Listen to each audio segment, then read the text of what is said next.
It is October 19th, 2024, and you are listening to Sports Chowder with me, Sam Stebbins.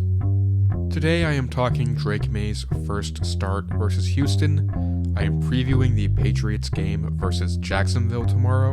I'm talking the Celtics regular season opener this Tuesday, and more. So first, let me state the obvious. The Patriots lost 41-21. Overall, it was not a good game, of course. No game that you lose by 20 points is good, but I am going to focus on the positive for right now. Drake Maye looked good in his first start. Drake was 20 for 33 with 243 passing yards and 3 touchdown passes. He did have 2 interceptions and an overthrow, but he recovered quickly. Being able to quickly recover from one's mistakes is so important for an NFL quarterback. I mean, really, it's important in all of life, but it's very important for football.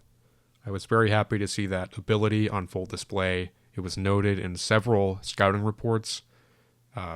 It will really serve him well going forward. Now, there are some facts that were noted online that make this debut even more impressive. First, apparently it was only the 7th time since Tom Brady's departure that a Patriots quarterback has thrown at least 3 touchdown passes in a game, which is wild, but also completely makes sense given the product we've fielded the past few years. Second, his first touchdown pass as a starter was a 40-yard beauty to Kayshon Boutte, which was the 3rd time since the 2020 season that New England generated a passing touchdown of 35 or more air yards. Third and finally, it's taken more time for other rookie quarterbacks this year to pass for a single touchdown. Caleb Williams and Jaden Daniels, pick number 1 and 2 of this year's draft, took 3 games to pass for 1 touchdown, and it took Bo Nix 4 games to pass for 1 touchdown. Maye finished the game with 38 rushing yards, enough to lead the Patriots in rushing. Now, part of this is that Ramondre Stevenson, a big part of our run game, was out with an injury and is likely to return tomorrow. Now, as for the rest of our team, the offensive line was still problematic, which was not helped by Houston having a league-best 42% pressure rate. They managed to sack Drake Maye 4 times. Of course, our defense struggled against the league's number 1 passing offense, no surprise there, although shout out to cornerback Marcus Jones for picking off Texans quarterback C.J. Stroud in the second quarter. As a team, we were whistled for 9 penalties, which resulted in 50 yards lost, just 1 week after being whistled for 12 against the Dolphins. Obviously, that is not a good thing. We have to clean that up. We cannot be whistled so often. So in general, not a great game, but Drake Maye shows so much potential, and I am so excited to finally see him as our starting quarterback. Tomorrow morning at 8:30 a.m., the Patriots take on the Jacksonville Jaguars on NFL Network in London. The Jags are 1-5 this season and 2-10 across the last 12 games. Because Drake Maye is our starter, I am expecting to see more passing from the Patriots this week. He can get it done, so why not lean into that? That's what I say. Some good news for New England is that the Jaguars' secondary is atrocious. They allow a league-worst average 276.7 air yards per game. Bears rookie quarterback Caleb Williams took advantage of that last week in London, getting the first big win of his career. Expect to see Jacksonville leaning into their ground game, which has been effective, although not enough to win games recently. As for their passing game, quarterback Trevor Lawrence has had issues with his timing this season, so our defense needs to quickly take advantage of that and not allow him to gain any momentum in his timing. So which team will get win number 2 of their season? Obviously both teams are desperate for it. I think if Drake Maye keeps doing his thing and the defense plays a clean game, we will win. With Drake Maye as our quarterback, I feel very confident, and I really hope the Patriots get it done and get some momentum going. Now, staying on the NFL but moving away from the Patriots, in a way, Tom Brady was finally approved to buy a 5% stake in the Las Vegas Raiders this week. This has been in the work for years, and there have been so many questions about how he can be an owner and also a broadcaster. Well, the league and the other owners gave him a set of rules he has to follow, restrictions about production meetings and accessing team facilities, things like that, and he has agreed to follow them, and the owners approved his acquisition of this stake. Now, I'm glad he's going to be involved in a team. I really have never cared for the Raiders, whether they were in Oakland or Vegas, but I'm glad that he'll be involved in a team, and I'm relieved that it's not like the Dolphins or something. That would have been really painful to see him buying a stake in another AFC East team. As for his broadcasting career, he's gotten better since week 1. I've said I think it will take time for him to fully adjust to the rhythm and find a natural balance of insight and personality to succeed. I'm rooting for him to make this delicate balance of broadcasting and team ownership work. I really don't think he's trying to do too much. I think he just loves football so much, and he likes succeeding at every level. If he can make it work, if he can produce a quality broadcasting product with these restrictions, I don't see a problem with him being a broadcaster and partial owner of a team. I really don't. So yeah, I wish him nothing but success in all of these endeavors. I really think when you win 6 Super Bowls for a team, those fans should always be in your corner. So, of course, I'm rooting for Tom Brady. That's no secret if you know me in real life or from this show, but I like to reiterate it with every major endeavor he launches.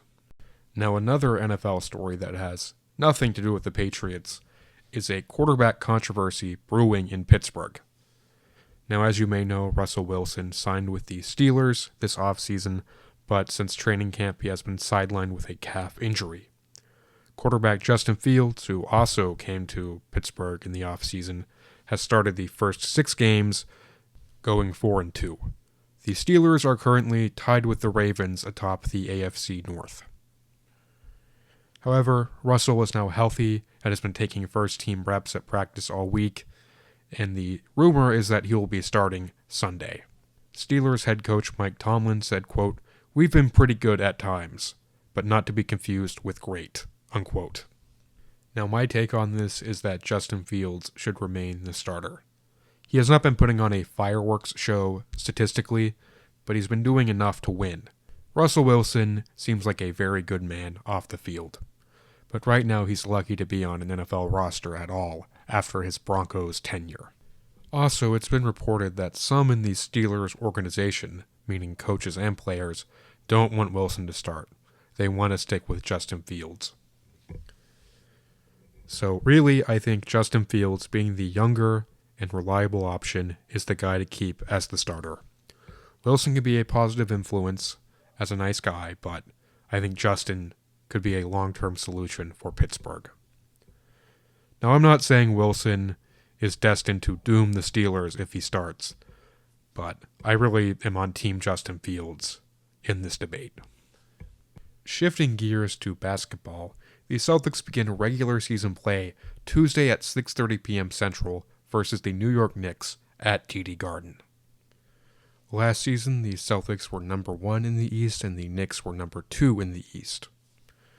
Now, some big changes for the New York Knicks is that they brought in Mikal Bridges and Karl Anthony Towns. Bridges adds a versatile defender to their wing, and Karl Anthony Towns at the center position gives them someone who can rebound and step onto the perimeter when needed. Now, of course, I think the Celtics will win. They're at home, and they're kicking off a championship defending season, but hopefully it's a close game and a fun watch. In my opinion, there are a few better ways to start any sports season than with a Boston-New York matchup. So yeah, I am just really excited to have the Celtics back in regular season form. I hope it's another great season. I love this team. I love our coaches. It's really a great time to be a Celtics fan, and I hope the good times keep rolling on. And now for the Boston Free Game of the Week. The part of the show when I preview a game that has nothing to do with the city of Boston. This week's game is number 8 LSU versus the Arkansas Razorbacks at Razorback Stadium. This is a rivalry game. It is nicknamed the Battle for the Golden Boot. It is called this because on a map, Arkansas and Louisiana sort of create a boot-like shape. The winner of the game takes home a Golden Boot trophy featuring the outlines of both states. This is a fun game. It's a nice regional matchup. I remember living in Fayetteville when the Razorbacks would beat LSU at home. My family and I could hear the cheers from Razorback Stadium at our home on Mount Sequoia. That was fun. That was really cool. So of course I hope the Razorbacks prevail today. Taking a closer look, the Razorbacks are 4-2 this year. They're coming off a bye week, which came after defeating the then number 4 ranked Tennessee Volunteers. LSU is 5-1 and they're coming off an overtime victory over Ole Miss. LSU's one loss was to the University of Southern California Week 1 at the Allegiant Stadium in Paradise, Nevada. A side note, but to me it's very strange that Allegiant Airlines paid for the naming rights for an NFL stadium. I mean, they're like a discount airline. I don't know why they would drop all that money on a stadium's name, but whatever, that's their business. It's certainly funny, at least. Getting back on track, the LSU Tigers have an amazing offensive line. They are 4th in the nation for both sacks allowed and tackles for loss allowed. Now, they don't have much of a ground game, but with an offensive line that strong, it's not a big problem. As for the Razorbacks, quarterback Taylon Green should be back after an injury versus Tennessee, and overall the team is looking very healthy. Last time Coach Sam Pittman released a list of injured players, there were only 2 names on it. Arkansas is currently ranked 8th in the nation for total offense produced. And I have to say that has the fingerprints of former Razorback head coach and current offensive coordinator Bobby Petrino all over it. Like him as a person or not, he does know offense. Arkansas also excels at the time of possession battle. On average, they hold the ball for 33 minutes per game. If the Razorbacks win, it is a statement victory.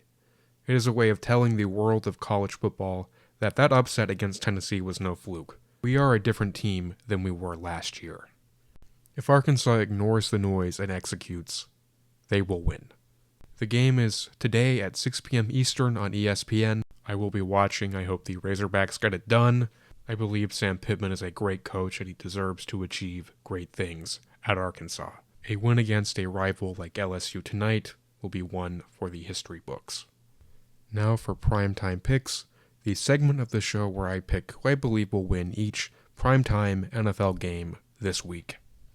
Last week was not so good on my part. I went 1-2 in my picks. I was only right about the Hell Bowl, the Bills-Jets Monday night matchup.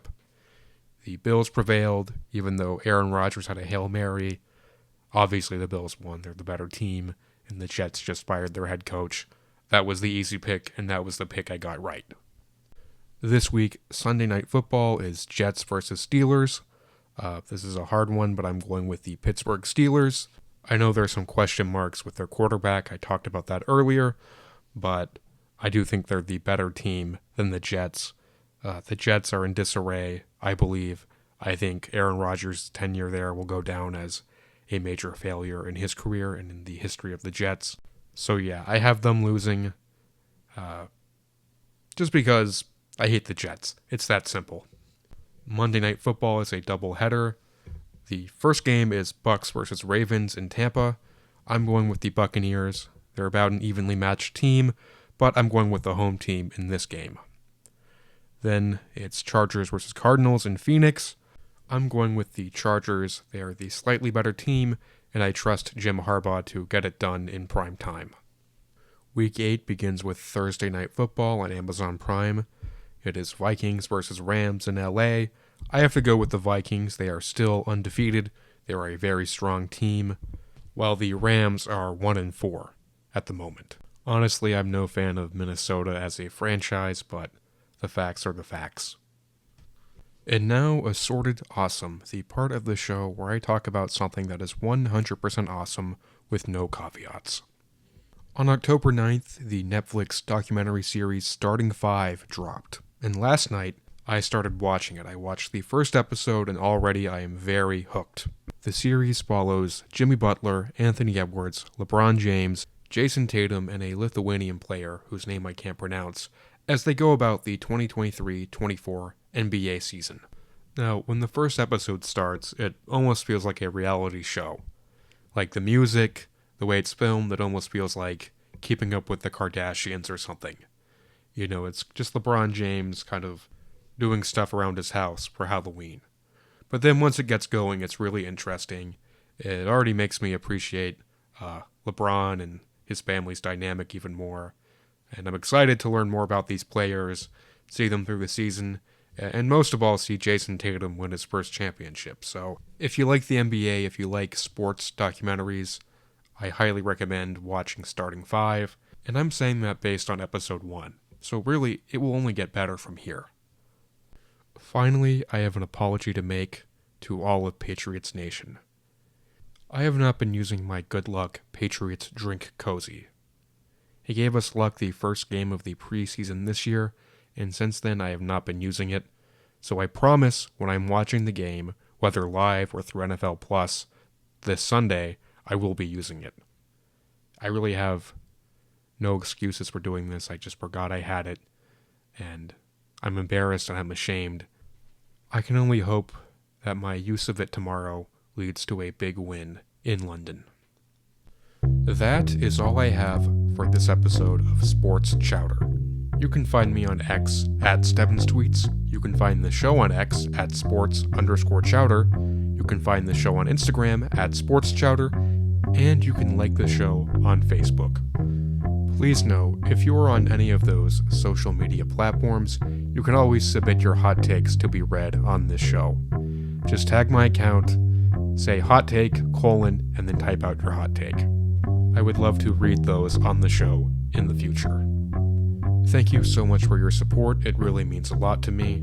I will return next week with another hearty portion of Sports Chowder, the show that discusses, celebrates, and/or laments the state of Boston sports.